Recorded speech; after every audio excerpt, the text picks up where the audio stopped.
नमस्कार, स्वागत है आपका वीके न्यूज में। चीन अपने सैनिकों की बड़ाई करते नहीं थकता और अपने ही मुंह मियां मिट्ठू बनते रहता है।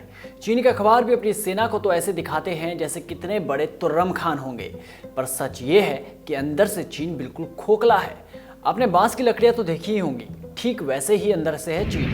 अब बारबी डॉल जैसी सेना के बारे में क्या ही कह सकते हैं, जो युद्ध से पहले क्यूट दिखने के लिए लाली लिपस्टिक लगाते हैं। अरे जिनपिंग भैया, युद्ध लड़ना है, कोई आइटम डांस थोड़ा ही करवाना है जो लाली पाउडर लगा के अपने सैनिकों को भेज रहे हो। अब खुद ही सोचिए कि जिन सैनिकों के हाथ में बंदूक, असलाह, बारूद अच्छे लगते हैं, अगर वो मेकअप किट लेकर लड़ने की तैयारी करे तो क्या होगा। अगर वो असली बंदूक की जगह हाथ पे गेमिंग माउस लेकर आ जाए तो क्या होगा।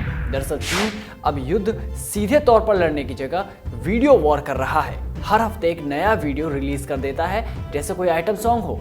चीन ये दिखाने की कोशिश करता है कि हमारे सैनिक बाहुबली हैं और ऐसा धमाका कर देंगे कि पूरा विश्व देखेगा, पर असलियत ये है कि वो फुस्सी बम है। अभी हाल ही में चीन ने एक वीडियो रिलीज किया जिसमें उसके सैनिक रात में पैरासूट से उतर रहे थे। वो ये दिखाना चाहता है कि हम रात में युद्ध के लिए तैयार हैं, पर रात तो छोड़िए, दिन में उनकी हालत देखकर भी आपको तरस आ जाएगा। उसके सैनिकों की हालत चौराहे के भिखारियों की तरह है।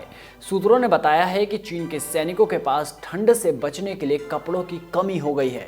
चीन के सैनिक पहले ही ठंड से परेशान थे और अब उनके पास अच्छे कपड़े भी नहीं हैं। सूत्रों ने बताया कि चीन अब ऐसे कपड़ों की आपात खरीद में जुटा है। इतना ही नहीं, चीनी सेना के जवान शून्य से नीचे के तापमान में खराब गुणवत्ता के कपड़ों और रिहायशी ठिकानों में जिंदा रहने के लिए भी संघर्ष कर रहे हैं। ठंड में मर रही सेना के लिए अब जाकर एक दल का गठन किया गया। चीनी सेना के संयुक्त रसद सहायता बल अब इस बात की निगरानी करेगा। इस दल को कपड़ों की अच्छी गुणवत्ता और अग्रिम इलाकों में तैनात जवानों की त्वरित आपूर्ति सुनिश्चित करने का दायित्व सौंपा गया है। इसके लिए विशेष श्रमिक वर्गों का गठन, वैज्ञानिक योजना, फैक्ट्री की निगरानी, कार्यस्थल का निरीक्षण और उत्पादन की निगरानी के लिए फैक्ट्रियों में सैन्य प्रतिनिधियों की नियुक्ति जैसे आपात उपाय किए गए हैं। वैसे चीन ने इस मामले में पहले ही बहुत देरी कर दी है, लेकिन चीन में बोलने की आज़ादी ना होने के कारण वहाँ की मीडिया भी मौन है। सैनिक कपड़े को तरस रहे हैं और चीन कहता है कि हम उन्हें गर्म खाना खिलाते हैं। यादव चीन ने एक वीडियो जारी कर कहा था कि हम अपने सैनिकों के लिए गर्म खाना भिजवाते हैं, वो भी ड्रोन से। बाद में पता चला कि चीनी सैनिकों के पास सामान गधे और खच्चर के जरिए भेजे जा रहे हैं। चीनी सैनिकों का जोश भी लद्दाख की ठंड की तरह ठंडा होते जा रहा है। अपने जवानों में जोश जगाने के लिए और खोए हुए विश्वास को वापस लाने के लिए अब चीन ने उनके लिए फिटनेस सेंटर, गर्म पानी वाले स्विमिंग पूल, हॉट टब, पुस्तकालय और अन्य सुविधाओं वाले मनोरंजन केंद्रों की स्थापना करनी शुरू कर दी है। सूत्रों ने बताया कि चीनी सेना के लिए बनाए गए मनोरंजन केंद्रों में कंप्यूटर और प्ले स्टेशन भी है। मतलब ये कि सैनिक युद्ध लड़ने के लिए आए हैं या फिर पिकनिक मनाने। सैनिकों के लिए फिटनेस सेंटर तो ठीक है, पर प्ले स्टेशन, ये बात कुछ हजम नहीं हुई। तो क्या चीन की बारबी डॉल वाली सेना अब वीडियो गेम खेलकर युद्ध लड़ेगी?